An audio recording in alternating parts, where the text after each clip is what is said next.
Big boss reality show ద్వారా మంచి fame తెచ్చుకుని ఇప్పుడు సినిమాలతో తన స్టామినా ఏంటో నిరూపించుకున్న శ్రీహాన్ ప్రస్తుతం మనతో పాటున్నారు. ఆయన ఒక వన్ ఆఫ్ ది హీరోగా నటించిన లేటెస్ట్ మూవీ వర్జిన్ బాయ్స్. ఆ సినిమా గురించి అడిగి తెలుసు. హాయ్ శ్రీహాన్. హాయ్ అండి. హాయ్. వర్జిన్ బాయ్స్ ఈ స్టోరీ విన్నప్పుడు ఫస్ట్ మీ ఫీలింగ్ ఏంటి? Different kind of story. Maybe కొంచెం బోల్డ్నెస్ ఉంది, బట్ యాక్టర్ అన్న తర్వాత అన్నీ చేయాలి. సో అంటే మనం బేసికల్లీ ఇక్కడికి వచ్చేదే అన్నీ వదులుకొని ఇక్కడికి వచ్చేదే అవకాశాల కోసం.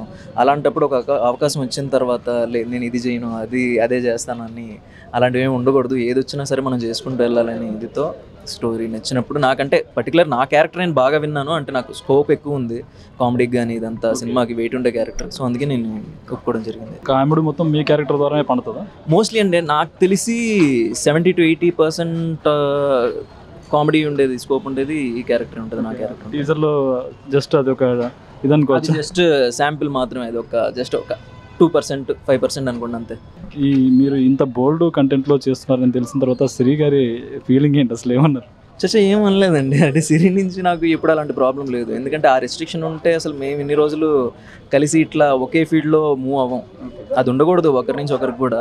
అండ్ ఈవెన్ స్టోరీ పరంగా ఎలాంటి రెస్ట్రిక్షన్స్ తన నుంచి లేవు. అంటే సినిమా డిమాండ్ చేసినప్పుడు ఎలాంటివి చేసినా తన నుంచి నాకు ఎలాంటి అబ్జెక్షన్ లేదు. బయట చేస్తే తొక్కదీస్తుందేమో కానీ సినిమాలో కదా, అందుకని. అంటే ఏ సర్టిఫైడ్ కంటెంట్ అసలు ఎలా చూపించబోతున్నారు అంటే ఇప్పుడు చాలా వరకు సమాజంలో చూస్తున్నాము, అసలు మానవ సంబంధాలు అనేవి బాగా దెబ్బతింటున్నాయి. ఈ సినిమా ఎంతవరకు వాటిని ఇచ్చేస్తుంది అండి? ఏ సర్టిఫైడ్తో అంటే వాళ్ళైతే సర్టిఫై చేశారు సెన్సార్ వాళ్ళు. అంటే మరీ అంటే అంత అగేన్స్ట్గానో దేనిగా ఉంటే అసలు సర్టిఫై కూడా చేయరు. ఏ సర్టిఫై అంటే ఓకే అడల్ట్స్ చూడొచ్చు అనేది. ప్రొడ్యూసర్ గారు చెప్పింది ఫస్ట్ ఒక 10 minutes చూసి లేడీస్ని పంపించేద్దాము, తర్వాత కొద్దిసేపు చూసి అసలు ఇది మనం చేయలేము, బాంబే వాళ్ళకి ఇచ్చేద్దాము అనే స్టేజ్కి వచ్చారంటే ఏముంది అసలు స్టార్టింగ్లో?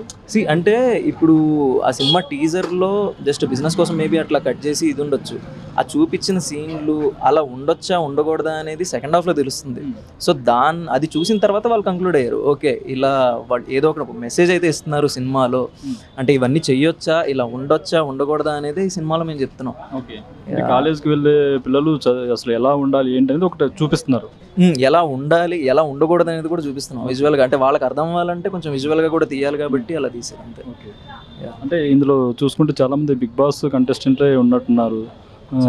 కౌశల్ ఉన్నారు, మీరున్నారు, మిత్రా శర్మ. అదే కౌశల్ క్యారెక్టర్ ఎలా ఉండబోతుంది? టీజర్లో చూస్తుంటే ఒక బిగ్ బ్రదర్ లాగా ఏదో ప్రొఫెసర్ లాగా అనిపిస్తుంది. ఎలా ఉంటారు అసలు? ఎగ్జాక్ట్లీ అండి. అంటే ఒక బిగ్ బ్రదర్, మీరు చెప్పినట్టు big brother godfather kind of character. అంటే క్యారెక్టర్ మొత్తం నేను చెప్పేయకూడదు, మీరు చెప్పినట్టు సేమ్ బిగ్ బ్రదర్. కన్నప్ప రీసెంట్గా కన్నప్పలో కూడా ఆయన కీ రోల్ చేశారు, ఇందులో కూడా కీ రోల్ అనుకోవచ్చు. అంటే కీ రోలే ఆయనదైతే మాత్రం. అంటే లైక్ వీళ్ళని గైడ్ చేసే kind of character. Me director Dayanand గారి గురించి ఏం చెప్తారు? దయా ఆల్రెడీ ఇంతకుముందు గేమ్ ఆన్ అనే సినిమా తీశాడు, సేమ్ వాళ్ళ బ్రదర్ గీతాన్తో. మంచి డైరెక్టర్ అండి, young and passionate. Already short films కూడా తీసుకున్నాడు లాంగ్ బ్యాక్. మన చిట్టి ఉంది కదా, ఎవరు జాతిరత్నాలు హీరో, వాళ్ళతో వర్క్ చేస్తున్నాడు. కొంచెం మూవీస్ ఇవన్నీ కూడా తను స్కూల్ కాలేజ్లో ఉన్నప్పటి నుంచే వాళ్ళు షార్ట్ ఫిల్మ్స్ ఏం చేస్తున్నారు. మూవీస్ మీద గ్రిప్ ఎక్కువ. సో అందుకని తనైతే సినిమాలోకి ఫర్యాబ్దులో ఎందుకు క్యాస్ట్ చేయలేదు? అంటే మా అందరికంటే హైట్ ఎక్కువ అయిపోద్దని. ప్రొడ్యూసర్ చూస్తుంటే అసలు స్టేజ్ మీద చూస్తుంటే చాలా ఎనర్జెటిక్గా ఉన్నారు, ఒక డిఫరెంట్ ప్రొడ్యూసర్ అనిపించుకుంటున్నారు. సెట్లో ఎలా ఉండేవాళ్ళు అసలు ఏంటి అసలు? ఆయన అసలు మాకు నెక్స్ట్ లెవెల్ మోటివేషన్ అండి మా ప్రొడ్యూసరు. ఎప్పుడు చిన్న చిన్న రీజన్స్ వల్ల మేము ఎప్పుడైనా డౌన్ అయినా సరే ఆయన ఎప్పటికప్పుడు మోటివేట్ చేస్తూ ఉంటారు. నిజంగా అంటే ఒక చాలా పాజిటివ్ పర్సన్ ఆయన. అంటే ఎవరు డల్గా ఉన్నా చూడలేడు, ఎవరు డిప్రెషన్లో ఉన్నా చూడలేడు. నేను పాజిటివ్గా ఉంటాను, మీరు కూడా ఇలా పాజిటివ్గా ఉండాలి, ఉన్నదే ఒక లైఫ్, ఎంజాయ్ చేయండి, చిల్ ఉండండి, ఎందుకు ఇవన్నీ అనేటట్టు ఉంటాడు. సో ఎప్పుడు కూడా ఎలాంటి చిన్న ప్రాబ్లం వచ్చినా ఏది వచ్చినా చాలా సపోర్టివ్గా ఉంటాడు. అలాంటి ప్రొడ్యూసర్ దొరకడం మా అదృష్టం సార్. అంటే ఇందులో పోస్టర్లో చూస్తుంటే 3 బాయ్స్ 3 గర్ల్స్ ఉన్నారు అక్కడ, కానీ స్టేజ్ మీద అంతమంది కనిపించలేదు. ఏంటి మిస్ అయ్యారు ఎవరన్నా? మిస్ అవ్వడం ఏం లేదండి. ఒక అమ్మాయి ఆల్రెడీ తను ఇంకో షూట్ చేస్తుంది, తనకి డేట్స్ కుదరలేదు. అండ్ ఇంకో అబ్బాయి యూఎస్లో ఉన్నాడు, ఆస్ట్రేలియాలో వెళ్ళి ఉన్నాడు ఇంకో అబ్బాయి. సో తనకి రావడం కుదరలేదు అంతే. అంటే ఇప్పుడు మ్యాడ్ చూసాం, మ్యాడ్లో కూడా 3 హీరోస్ అలా ఉన్నారు.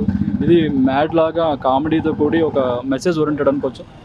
కంపారిజన్ లేదండి. అంటే లైక్ మ్యాడ్ ఎలా అయితే ఇప్పుడు ప్రొడ్యూసర్ గారే క్లెయిమ్ చేశారో, లైక్ ఓన్లీ ఎంటర్టైన్మెంట్ కోసం తీసిన సినిమా, దీని నుంచి మీరు ఏం ఎక్స్పెక్ట్ చేయకండి అన్నట్టు.